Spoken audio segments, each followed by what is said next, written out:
ಆತ್ಮೀಯ ವೀಕ್ಷಕ ಬಾಂಧವರಿಗೆಲ್ಲ ನಮಸ್ಕಾರ.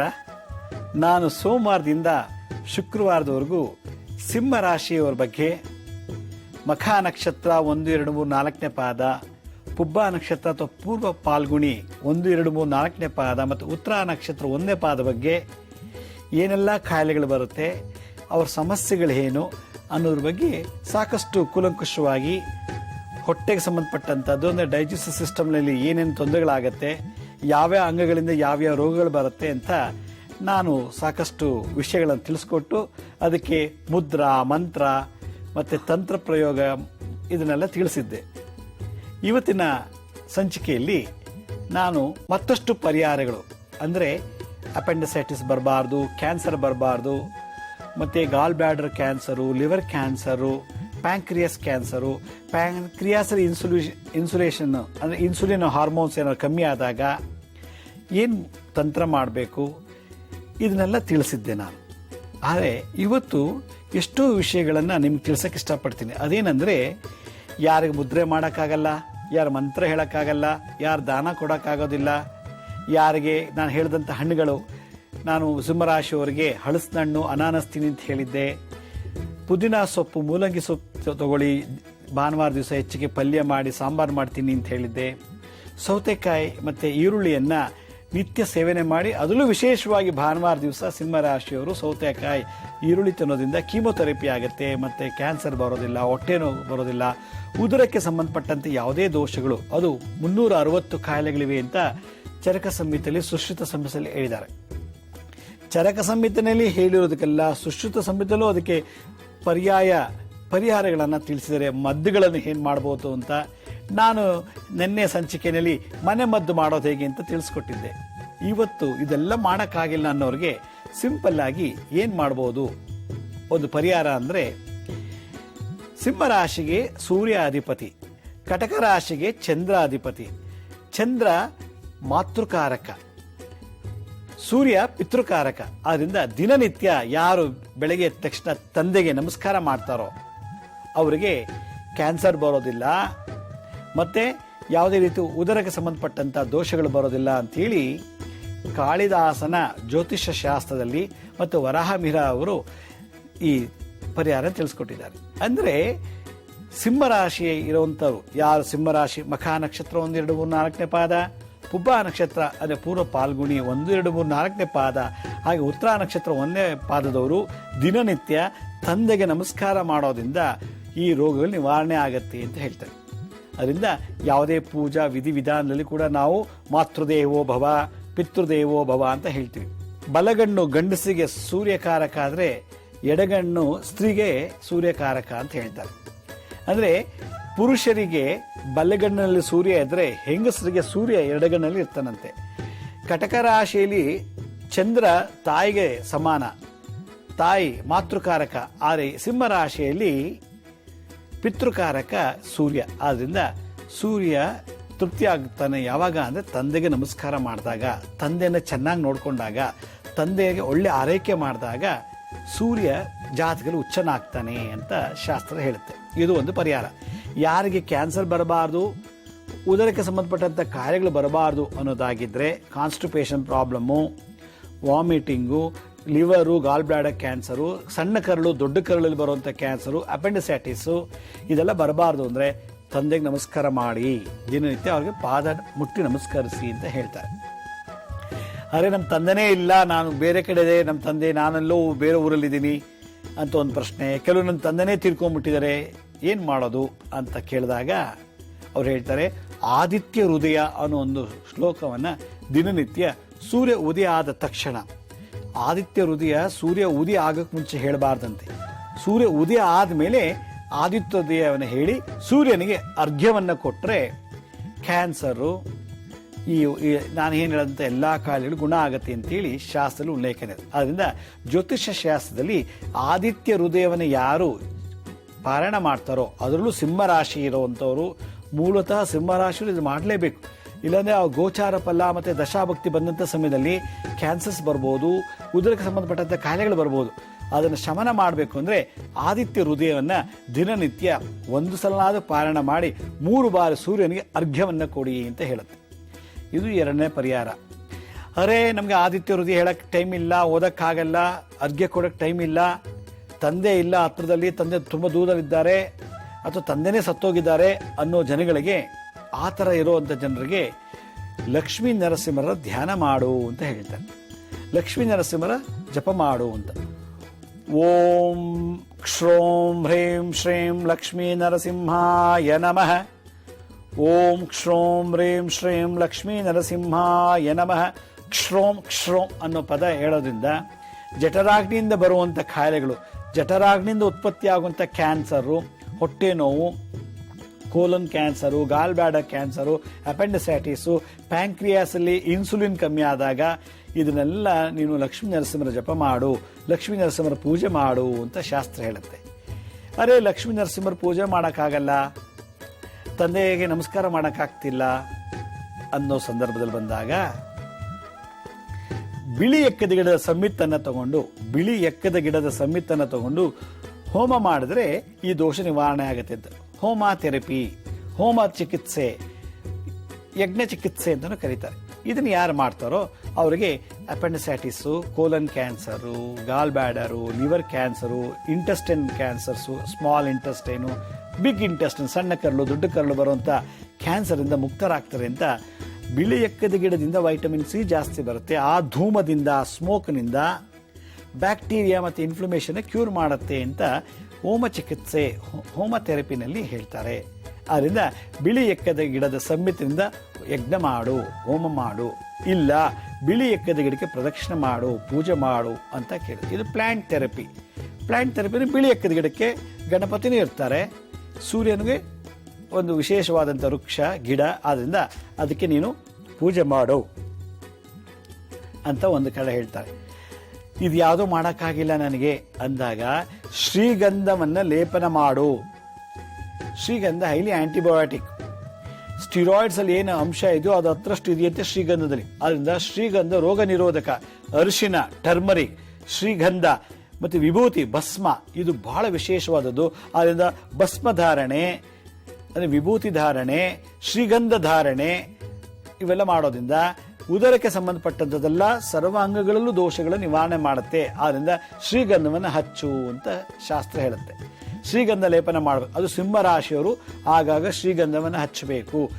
ಅದರಿಂದ ಹಣೆಗೆ ಶ್ರೀಗಂಧ ಹಚ್ಚಿ, ಇಲ್ಲಾಂದರೆ ಭುಜಗಳಿಗೆ, ಬಾಹುಸ್ಥಾನಗಳಿಗೆ ಹಚ್ಕೊಳ್ಳಿ, ಅಥವಾ ಕಿವಿ ಮಧ್ಯಭಾಗದಲ್ಲಿ ಈ ಜಾಗದಲ್ಲಿ ಗಂಧವನ್ನು ಲೇಪನ ಮಾಡಿ ಅಂತ ಹೇಳ್ತಾರೆ. ಅರೆ ಇದು ಮಾಡ್ಲಿಕ್ಕಾಗಲ್ಲ, ನಮ್ಗೆ ನೋಡಿದ್ರು ಅಸಹ್ಯ ಅನ್ಕೊಡ್ತಾರೆ ಅನ್ನೋ ಒಂದು ಮುಜುಗರ ಇದ್ದರೆ ತುಳಸಿ ಗಿಡಕ್ಕೆ ಪೂಜೆ ಮಾಡಿ. ಯಾಕೆ ತುಳಸಿ ಕೂಡ ಹೈಲಿ ಆಂಟಿಬಯೋಟಿಕ್. ಅದರಿಂದ ತುಳಸಿ ಗಿಡಕ್ಕೆ ಪೂಜೆ ಮಾಡೋದ್ರಿಂದ ಕೂಡ ಸೂರ್ಯ ಶಾಂತಿ ಆಗುತ್ತೆ ಅಂತ ಶಾಸ್ತ್ರ ಹೇಳುತ್ತೆ. ಹಾಗಾದರೆ ಈ ಎಲ್ಲ ಸಮಸ್ಯೆಗಳು ಮತ್ತೆಷ್ಟು ಪರಿಹಾರ ಏನಾದ್ರು ಇದೆಯಾ ಅಂತ ಕೇಳಿದಾಗ ಭಾಳಷ್ಟಿದೆ. ಅದನ್ನು ಒಂದು ಸಣ್ಣ ವಿರಾಮದಂತ ತಿಳಿಸ್ಕೊಡ್ತೀನಿ. ಬನ್ನಿ ಒಂದು ಪುಟ್ಟ ವಿರಾಮ ತಗೊಳ್ಳೋಣ.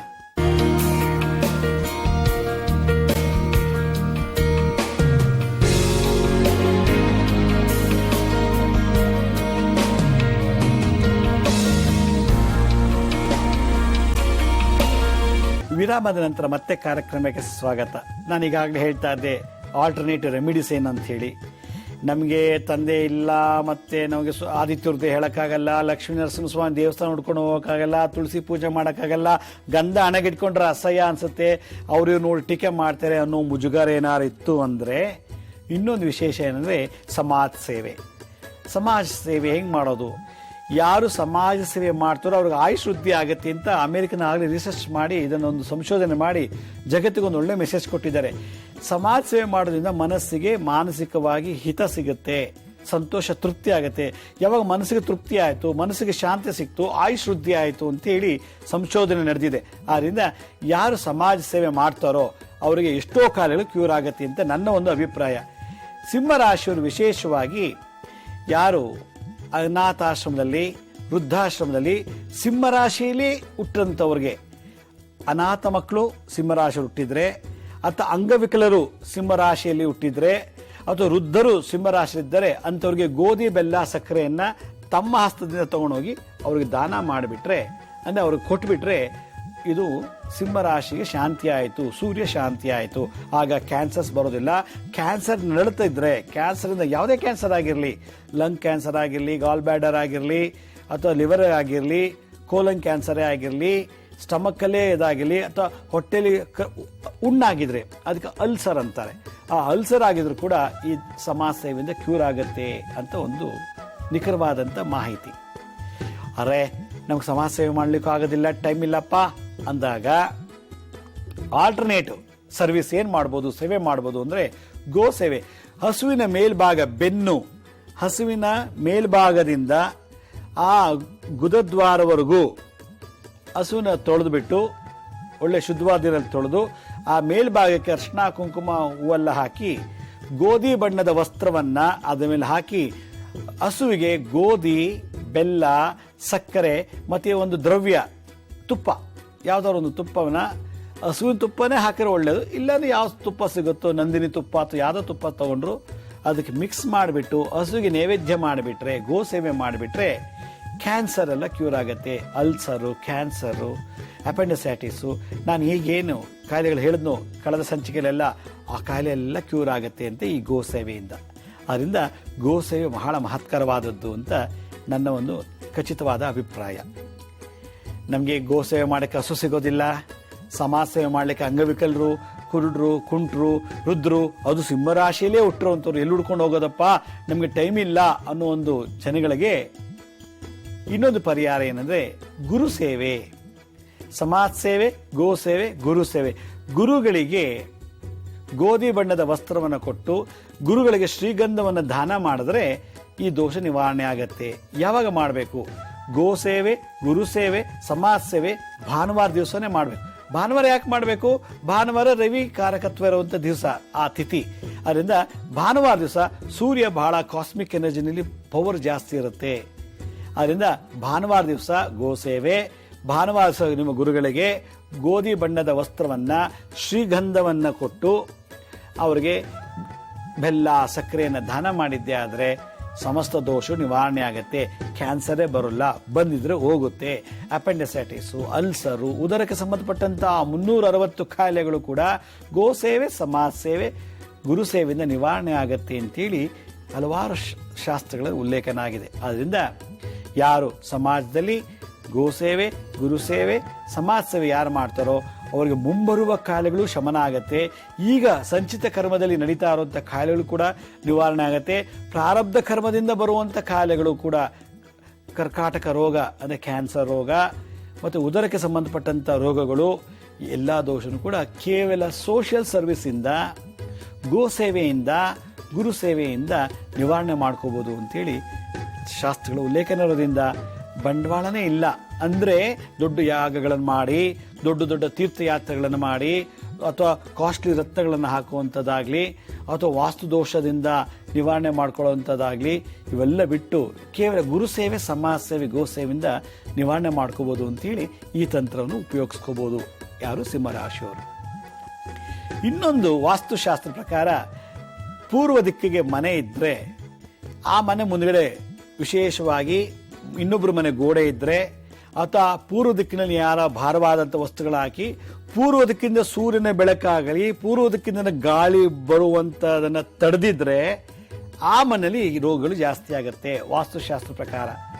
ಅಂದರೆ ಪೂರ್ವ ದಿಕ್ಕಿನಲ್ಲಿ ಮತ್ತೊಂದು ಗೋಡೆ ಕಟ್ಟಿಬಿಟ್ಟಿದ್ರೆ, ಸೂರ್ಯನ ಬೆಳಕು ಒಳಗೆ ಬರದೇ ಇರೋ ಥರ ಆಗಿದ್ರೆ, ಪೂರ್ವ ದಿಕ್ಕಿಂದ ಗಾಳಿ ಬರದೇ ಇರೋ ಥರ ಆಗಿದ್ರೆ ಆ ಮನೆಯಲ್ಲಿ ಯಾರಿಗಾರು ಕ್ಯಾನ್ಸರ್ ಬರುತ್ತೆ, ಅಲ್ಸರ್ ಬರುತ್ತೆ, ಅಪೆಂಡಿಸೈಟಿಸ್ ಬರುತ್ತೆ, ಇಲ್ಲ ತಿಂಗಳು, ವಾರ, ವರ್ಷಕ್ಕೆ 6 ತಿಂಗಳಿಗೆ 3 ತಿಂಗಳು ಒಂದ್ಸಲ ಹೊಟ್ಟೆಗೆ ಸಂಬಂಧಪಟ್ಟಂಥ ಕಾಯಿಲೆಗಳು ಬರ್ತಿರ್ತದೆ.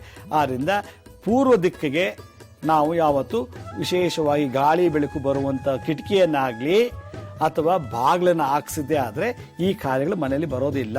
ಆ ವಾಸ್ತುನ ವಾಸ ಮಾಡುವಂಥ ಜೀವಕೋಶಗಳಿಗೆ, ಜೀವ ಜಂತುಗಳಿಗೆ, ಅದು ಯಾವುದೇ ಆಗಿರಲಿ, ಜೀವಕೋಶಗಳು ಮೊಸರಲ್ಲಿರ್ಬೋದು, ಸಾಂಬಾರಲ್ಲಿರ್ಬೋದು, ಅಥವಾ ಇನ್ಯಾವುದೋ ತರಕಾರಿ ಇರ್ಬೋದು, ಅದರಿಂದ ನಮಗೆ ಬರೋದಿಲ್ಲ. ಜೀವ ಜಂತುಗಳು, ನಾಯಿ, ಹಸು, ಗಿಣಿ, ನಾವು ಸಾಕು ಪ್ರಾಣಿಗಳೇನಾದರೆ ಆ ಜೀವರಾಶಿಗೂ ಬರೋದಿಲ್ಲ. ಮನುಷ್ಯ ಒಬ್ಬ ಜೀವರಾಶಿ, ಆದ್ದರಿಂದ ಅವನಿಗೂ ಕೂಡ ಈ ಕಾಯಿಲೆ ಬರೋದಿಲ್ಲ. ಆದ್ದರಿಂದ ಮನೆಗೆ ಸಾಕಷ್ಟು ಸೂರ್ಯನ ಬೆಳಕು ಬರಬೇಕು. ಸಿಂಹ ರಾಶಿಯವರು ಪೂರ್ವಕ ಭಾಗವಿರೋ ಮನೇಲಿ ವಾಸ ಮಾಡಿದ್ರೆ ಅಪೆಂಡಿಸೈಟಿಸು, ಕ್ಯಾನ್ಸರು ಬರೋದಿಲ್ಲ.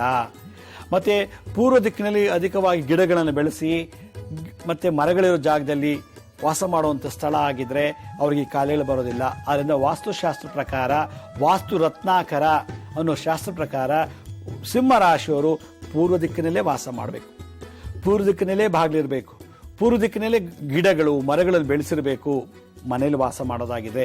ಅಥವಾ ಶಿವ ದೇವಾಲಯ ಪಕ್ಕಗಳಲ್ಲಿ ಶಿವ ಮಂದಿರ ಅದು ಅಕ್ಕಪಕ್ಕದಲ್ಲಿ ವಾಸ ಮಾಡಿ, ನಿರ್ಜನವಾದ ಪ್ರದೇಶ, ಗುಡ್ಡ ಬೆಟ್ಟ ಪರ್ವತ ಗುಹೆಗಳಲ್ಲಿ ವಾಸ ಮಾಡಿದ್ರೆ ಕ್ಯಾನ್ಸರ್ ಬರೋದಿಲ್ಲ, ಅಪೆಂಡಿಸೈಟಿಸ್ ಬರೋದಿಲ್ಲ, ಅಲ್ಸರ್ ಬರೋದಿಲ್ಲ, 360 ರೋಗಗಳು ಉದರಕ್ಕೆ ಸಂಬಂಧಪಟ್ಟಂತೆ ಕಾಯಿಲೆಗಳು ಬರೋದೇ ಇಲ್ಲ ಅಂತ ವಾಸ್ತು ರತ್ನಾಕರದಲ್ಲಿ ಕೂಡ ಉಲ್ಲೇಖನ ಮಾಡಿದ್ದಾರೆ. ಹೀಗೆ ಹಲವಾರು ಪರಿಹಾರಗಳನ್ನು ವಿವಿಧ ಗ್ರಂಥಗಳಲ್ಲಿ, ಸಂಹಿತೆಗಳಲ್ಲಿ, ಶಾಸ್ತ್ರಗಳಲ್ಲಿ, ಉಪನಿಷತ್ತುಗಳಲ್ಲಿ, ವೇದಗಳಲ್ಲಿ ನಮ್ಮ ಹಿಂದಿನ ಋಷಿಮುನಿಗಳು, ಆಗಿನ ಕಾಲದ ಸೈಂಟಿಸ್ಟ್ಗಳು ಭಾಳ ಒತ್ತು ಕೊಟ್ಟು ಹೇಳಿದ್ದಾರೆ. ಆದರೆ ದುರಾದೃಷ್ಟದಿಂದ, ಅದೃಷ್ಟವೋ ದುರಾದೃಷ್ಟವೋ ಈಗಿನ ಮಾಡರ್ನ್ ಕಂಪ್ಯೂಟರ್ ಟೆಕ್ನಾಲಜಿಗೆ ನಾವು ಅಡಾಪ್ಟ್ ಆಗಿಬಿಟ್ಟು ನಮ್ಮ ಜೀವನ ಶೈಲಿ ಇಲ್ಲ ಈ ಕಂಪ್ಯೂಟರ್ ಇದಕ್ಕೆ ಮಾರು ಹೋಗಿ ಶಾಸ್ತ್ರ ಬದಿಗಿಟ್ಟು ತಂತ್ರಗಳನ್ನು ಪಕ್ಕಕ್ಕೆ ಹಾಕಿ ಈ ಎಲ್ಲ ಪರಿಹಾರಗಳನ್ನು ಒಂದಕ್ಕಿಟ್ಟುಬಿಟ್ಟು ದಿನ 3 ಹೊತ್ತು ಹಾಸ್ಪಿಟ್ಲಿಗೆ ಹೋಗ್ತೀವಿ. ಟ್ರೀಟ್ಮೆಂಟ್ ಸರಿಯಾಗಿ ಆಗಲಿಲ್ಲ ಅಂದರೆ ಜ್ಯೋತಿಷತ್ರು ಜಾತಕ ಕೊತ್ಬಿಟ್ಟು ಆ ಜಾತಕಗಳು ಏನು ದೋಷ ಇದೆ ಅಂತ ಹೇಳ್ತೀವಿ. ಅವರು ಆ ದಾನ ಮಾಡಿ, ಯಜ್ಞ ಮಾಡಿ, ಅದು ಹೀಗೆ ಮಾಡಿ ಅಂತ ಹೇಳಿ ಕನ್ಫ್ಯೂಷನ್ ಮಾಡಿಬಿಡ್ತಾರೆ. ಆದ್ದರಿಂದ ನಮ್ಮ ಅನಾಟಮಿ, ಫಿಸಿಯಾಲಜಿ ಚೆನ್ನಾಗಿ ತಿಳ್ಕೊಂಡ್ರೆ ನಾವೇ ಸ್ವಯಂ ವೈದ್ಯರು, ನಾವೇ ಅದಕ್ಕೆ ಜ್ಯೋತಿಷ್ಯರು, ನಾವೇ ವಾಸ್ತು ತಜ್ಞರು. ಹೀಗಾಗಿ ನಮ್ಮ ಕಾಯಿಲೆಗೆ ನಾವೇ ಕ್ಯೂರ್ ಮಾಡ್ಕೊಳ್ಳೋದು ಬಹಳ ವಿಶೇಷನೋ, ಅಥವಾ ಇನ್ನೊಬ್ಬರ ಹತ್ರ ಹೋಗ್ಬಿಟ್ಟು ಅವ್ರು ಸರಿಯಾಗಿ ಅನಲೈಸ್ ಮಾಡ್ದೇನೆ, ಡಯಾಗ್ನೈಸ್ ಮಾಡ್ದೇನೆ ರಾಂಗ್ ಮೆಡಿಸಿನ್ಸ್ ಕೊಟ್ಟು, ಅಥವಾ ಜ್ಯೋತಿಷ್ಯ ಶಾಸ್ತ್ರ ಅಥವಾ ವಾಸ್ತುಶಾಸ್ತ್ರದಲ್ಲಿ ರಾಂಗ್ ಇನ್ಫಾರ್ಮೇಷನ್ ಕೊಟ್ಟು ನಮ್ಮನ್ನು ಕನ್ಫ್ಯೂಷನ್ ಮಾಡಿ ಅಡ್ಡದಾರಿಗೆಡ್ದು ನಮಗೆ ನಾವೇ ವೈರಿಯಾಗಿ, ನಮಗೆ ನಾವೇ ಶತ್ರುವಾಗಿ, ನಮಗೆ ನಾವೇ ಸಫರ್ ಪಡೋ ಬದಲು ಪ್ರಕೃತಿ ದತ್ತವಾಗಿ ಬಂದರು ಈ ಒಂದು ತಂತ್ರ, ಯಂತ್ರ, ಮುದ್ರಾ, ಮಂತ್ರಗಳನ್ನು ಮಾಡಿದ್ದೇ ಆದರೆ ಕುಲಂಕುಷವಾಗಿ ನಾವು ಕಾಯಿಲೆ ಕ್ಯೂರ್ ಮಾಡ್ಕೋಬೋದು. ನಾನು ಈಗಾಗಲೇ ತೋರಿಸಿದ್ದೆ ಈ ಮುದ್ರೆ ನೋಡಿ, ಸಿಂಹ ರಾಶಿಗೆ ಮುದ್ರೆ ಬುಧ ಮತ್ತು ಶನಿ, ಗುರು, ಶುಕ್ರ 3 ಬೆಂಡ್ ಮಾಡಿ ಸೂರ್ಯ ಮಾತ್ರ ಹೊರಗಡೆ ತರಬೇಕು. ಈ ರೀತಿ ಇದು ಈ ಉಂಗುರದ ಬೆರಳು, ಈ ಉಂಗುರ ಬೆರಳು ಮಧ್ಯ ಪರ್ವದಲ್ಲಿ ಸಿಂಹರಾಶಿ ವಾಸಸ್ಥಳ ಇದೇ ವಾಸ್ತು ಸಿಂಹರಾಶಿಗೆ. ಅದೇ ರೀತಿ ಬಲಗೈನಲ್ಲೂ ಈ ಮುದ್ರೆ ಮಾಡಿಬಿಟ್ಟು ಅದಕ್ಕೆ ಆ ಮಧ್ಯಭಾಗವನ್ನು, ಈ ಬಲಗೈ ಉಂಗುರ ಬೆರಳು ಮಧ್ಯಭಾಗವನ್ನು ಟಚ್ ಮಾಡಿದಾಗ ಇದಕ್ಕೆ ಸಿಂಹರಾಶಿ ಮುದ್ರೆ ಆಗುತ್ತೆ.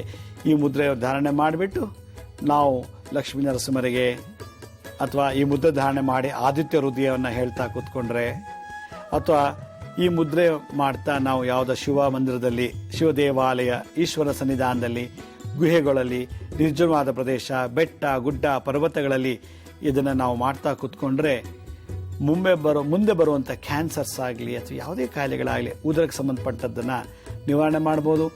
ಇದು ಯಾವುದಿಲ್ಲ ಅಂದರೆ ಓಂ ಹ್ರಾಂ ಹ್ರೀಂ ಹ್ರೌಂ ಸಹ ಶ್ರೀ ಸೂರ್ಯಾಯ ನಮಃ, ಓಂ ಹ್ರಾಂ ಹ್ರೀಂ ಹ್ರೌಂ ಸಹ ಶ್ರೀ ಸೂರ್ಯಾಯ ನಮಃ ಅನ್ನೋ ಈ ಸಿಂಹರಾಶಿ ಮುದ್ರೆ ಮಂತ್ರ ಜಪ ಮಾಡಿಬಿಟ್ರೆ ಸರ್ವವೂ ನಿವಾರಣೆ ಆಗುತ್ತೆ ಅಂತ ಹೇಳಿ ಇಂದಿನ ಋಷಿಮುನಿಗಳು ತೋರಿಸ್ಕೊಟ್ಟಿದ್ದಾರೆ. ಇದನ್ನು ಅಳವಡಿಸ್ಕೊಟ್ಟಿದ್ದೆ ಆದರೆ ಸಿಂಹರಾಶಿಯವರು 100 ವರ್ಷ ಬದುಕ್ಬೋದು ಅಂತ ನಿಖರವಾಗಿ ಹೇಳ್ಬೋದು. ಈಗ ಒಂದು ಸಣ್ಣ ವಿರಾಮ ತಗೊಳ್ಳೋಣ. ವಿರಾಮದ ನಂತರ ಮತ್ತೆ ಭೇಟಿಯಾಗೋಣ.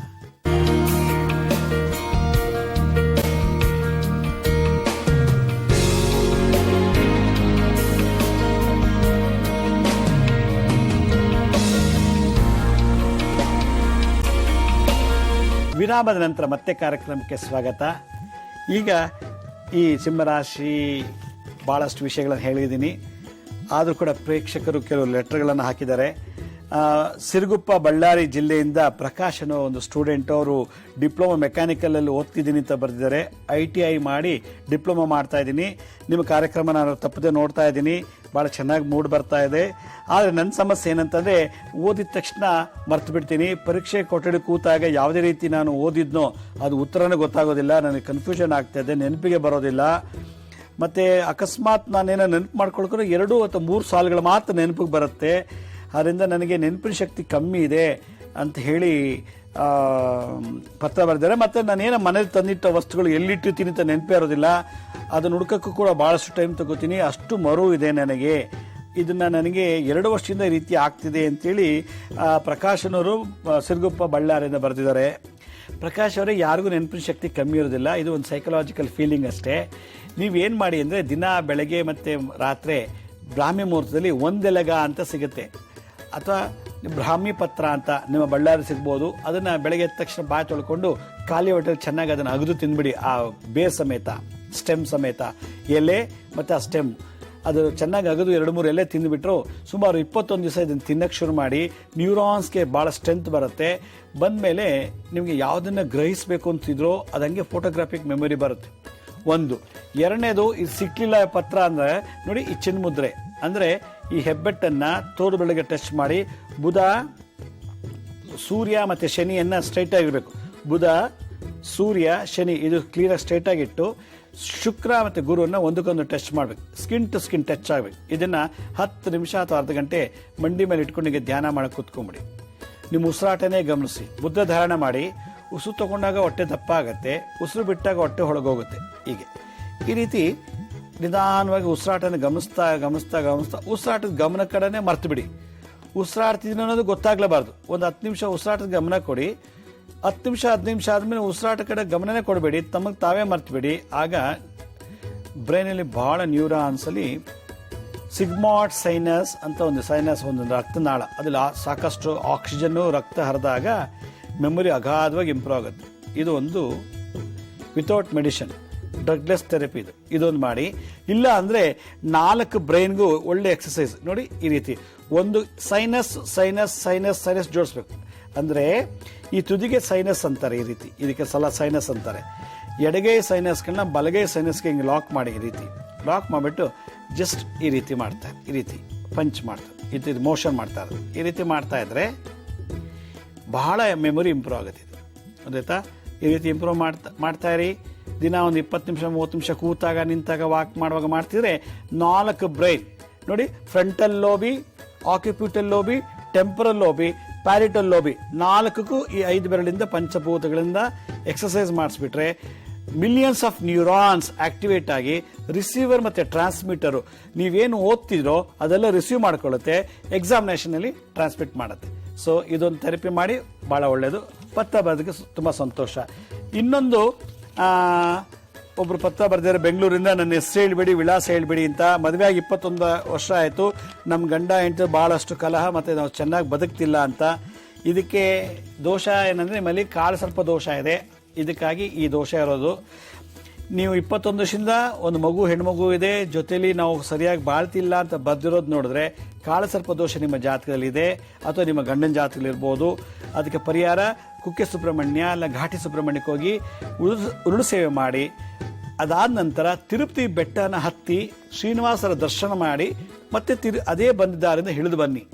ಇದು ಮಾಡಿದ್ದೆ ಆದರೆ ನಿಮ್ಮ ಕುಟುಂಬದಲ್ಲಿ ಒಳ್ಳೆ ಸುಖ, ಶಾಂತಿ, ನೆಮ್ಮದಿ ಪ್ರಾಪ್ತಿಯಾಗುತ್ತದೆ ಅಂತ ಹೇಳಿ ಈ ಪತ್ರಕ್ಕೆ ಬರೆದಿರೋರಿಗೆ ನಾನು ಧನ್ಯವಾದ ಹೇಳ್ತಾ ಈ ಪತ್ರದಕ್ಕೆ ಉತ್ತರವನ್ನು ಮುಗಿಸ್ತಾ ಇದ್ದೀನಿ. ಇದೇ ರೀತಿ ನಾನು ಮುಂದಿನ ವಾರದಿಂದ ಕನ್ಯಾ ರಾಶಿಯವರಿಗೆ ಏನೆಲ್ಲ ಸಮಸ್ಯೆಗಳು ಬರ್ತದೆ, ಕನ್ಯಾ ರಾಶಿಯವರಿಗೆ ಏನೆಲ್ಲ ಕಾರ್ಯಗಳು ಬರ್ತದೆ ಅನ್ನೋದ್ರ ಬಗ್ಗೆ ಒಂದು ವಾರ ಪೂರ್ತಿ ಸೋಮವಾರದಿಂದ ಶನಿವಾರದವರೆಗೂ ಹಲವಾರು ಮುದ್ರಾ, ಮಂತ್ರ, ಯಂತ್ರ, ತಂತ್ರಗಳು, ಹಲವಾರು ಪರಿಹಾರಗಳನ್ನು ತಿಳಿಸ್ತೀನಿ. ಯಾರಿಗೆ ಈ ವಾರ ಪೂರ್ತಿ ನೋಡೋಕ್ಕಾಗಿಲ್ವೋ ಅವರು ನಮ್ಮ ಜನಶ್ರೀ ಚಾನಲ್ನವರು ಯೂಟ್ಯೂಬ್ನಲ್ಲಿ ಈಗ ಹೇಳಿದಂಥ ಎಲ್ಲ ಎಪಿಸೋಡ್ಸ್ನ ಅಪ್ಲೋಡ್ ಮಾಡಿದ್ದಾರೆ. ನೀವು ಅದನ್ನು ಓಪನ್ ಮಾಡಿ ನೋಡ್ಬೋದು. ಜೊತೆಗೆ ಸಿಂಹರಾಶಿಗೆ ಸಂಬಂಧಪಟ್ಟಂಥವರು ಈ ಎಪಿಸೋಡ್ಸ್ ಎಲ್ಲ ನೋಡಿ ನಿಮಗೇನು ಅನುಮಾನ ಬಂದಿದ್ದರೆ ಅಥವಾ ನಿಮ್ಮಲ್ಲಿ ಯಾವುದಾದಂಥ ಕಾಯಿಲೆಗಳಿಗೆ ಪರಿಹಾರ ಬೇಕು ತಿಳ್ಕೊಳ್ಬೇಕು ಅನ್ನೋದಾಗಿದ್ದರೆ ನೀವು ಇದೇ ರೀತಿ ಪತ್ರವನ್ನು ಪ್ರಕೃತಿ ರಹಸ್ಯ ವಿಭಾಗ ಅಂತ ಹೇಳಿ ನಮ್ಮ ಅಡ್ರೆಸ್ಗೆ, ಸ್ಟುಡಿಯೋ ಅಡ್ರೆಸ್ಗೆ ಹಾಕಿದ್ದೆ. ಆದರೆ ನಾನು ಕನ್ಯಾ ರಾಶಿಯಲ್ಲಿ ಮಾತಾಡುವಾಗ ಆ ಸಂದರ್ಭದಲ್ಲಿ ಸಿಂಹರಾಶಿಗೆ ಸಂಬಂಧಪಟ್ಟಂಥ ಸಮಸ್ಯೆಗಳಿಗೆ ನಾನು ಪರಿಹಾರ ನೀಡ್ಬೋದು. ಹೀಗೆ ನಿಮ್ಮ ಅನಿಸಿಕೆಗಳನ್ನು ಮತ್ತು ನಿಮ್ಮ ಸಮಸ್ಯೆಗಳನ್ನು ಮತ್ತು ಈ ಕಾರ್ಯಕ್ರಮವನ್ನು ಹೆಚ್ಚಿಗೆ ಒತ್ತು ಕೊಟ್ಟು ಇಂಪ್ರೂವ್ ಮಾಡಬೇಕು, ಇನ್ನೂ ಚೆನ್ನಾಗಿ ಇದನ್ನು ಮೂಡಿ ಬರೋ ಹಾಗೆ ಮಾಡಬೇಕು ಅನ್ನೋದಾಗಿದ್ದರೆ ನಿಮ್ಮ ಸಲಹೆಗಳನ್ನ ನಮಗೆ ತಿಳಿಸಿದ್ದೇ ಆದರೆ, ನನ್ನಲ್ಲಿರೋ ಲೋಪದೋಷಗಳು ಅಥವಾ ನಮ್ಮಲ್ಲಿ ಇದಂಥ ಕಾರ್ಯಕ್ರಮ ಏನಾದ್ರು ಕುಂದುಕೊರತೆಗಳೇನಾದ್ರು ಇದ್ದರೆ ಪತ್ರದ ಮುಖೇನ ನನಗೆ ತಿಳಿಸಿದ್ದೇ ಆದರೆ ನಾವು ಅದಕ್ಕೆ ಸರಿಪಡಿಸಿ ಇನ್ನೂ ಹೆಚ್ಚಿಗೆ ಕಾರ್ಯಕ್ರಮವನ್ನು ಒತ್ತುಗೂಡಿಸಿ ಸುಂದರವಾಗಿ ಮೂಡುವಾಗ ಮಾಡ್ಬೋದು ಅಂತ ಹೇಳ್ತಾ ಈ ಸಿಂಹರಾಶಿ ಕಾರ್ಯಕ್ರಮವನ್ನು ಮುಗಿಸ್ತಾ ಇದ್ದೀನಿ. ಹೀಗೆ ಮುಂದಿನ ವಾರ ಮತ್ತಷ್ಟು ಮಾಹಿತಿ ತಗೊಂಡು ಭೇಟಿ ಮಾಡ್ತೀನಿ. ಅಲ್ಲಿವರೆಗೂ ನನ್ನ ನಮಸ್ಕಾರ. ಸಾಯಿರಾಮ್.